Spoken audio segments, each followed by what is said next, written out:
راز جو کابل سے راولپنڈی تک پہنچا، ایک افغان جاسوس کی سچی کہانی۔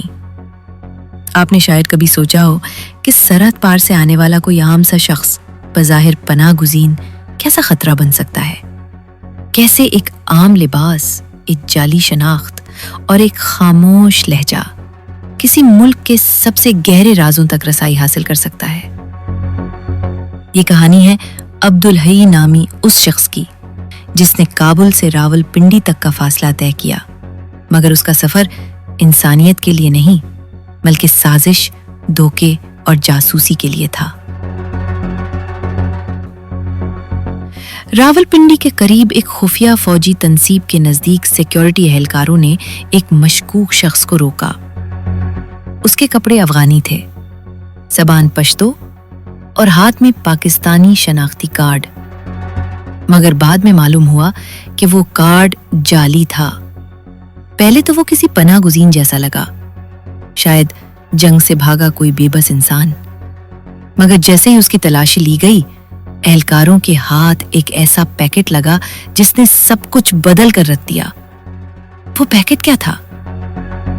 اس کے اندر سے نکلے ایک خفیہ نقشہ، ایڈنگ پاکستانی فوجی پوسٹ کی تصاویر، آلات ایک کوڈ شدہ نوٹ جس پر ایک مخصوص عددی کوڈ اور فارسی حروف میں کچھ جملے لکھے تھے۔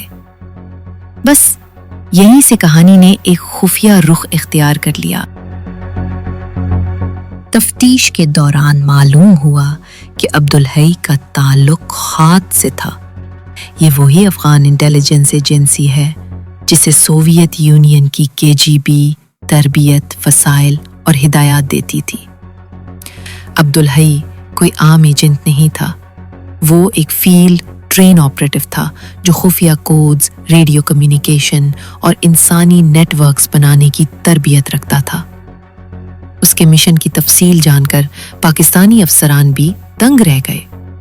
راولپنڈی میں واقع ISI کے مخصوص ریجنل دفاتر کی لوکیشنز اور ان میں کام کرنے والے افراد کے بارے میں معلومات حاصل کرنا، پشتون آبادی میں خاد کا ایک جاسوسی نیٹ ورک بنانا، خیبر اور باجڑ میں مجاہدین کے تربیتی کیمپوں کی معلومات KGB تک پہنچانا۔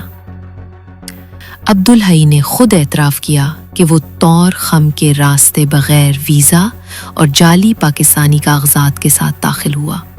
پشاور میں ایک کرائے کا مکان لیا۔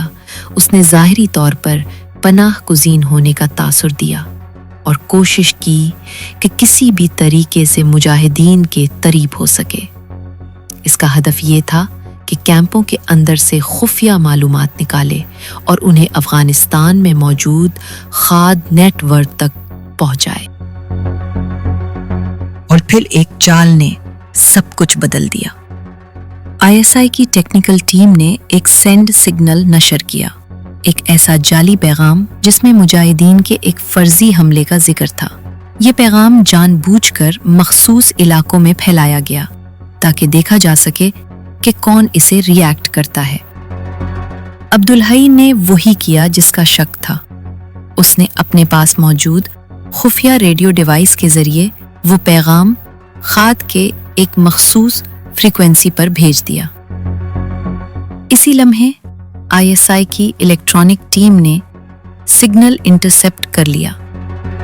اس مقام کو فوری ٹریس کیا گیا اور راتوں رات ایک خفیہ آپریشن میں اسے گرفتار کر لیا گیا۔ عبدالحی کا انجام کیا ہوا؟ یہ وہ پہلو ہے جس پر آج تک سرکاری سطح پر کوئی بیان نہیں آیا۔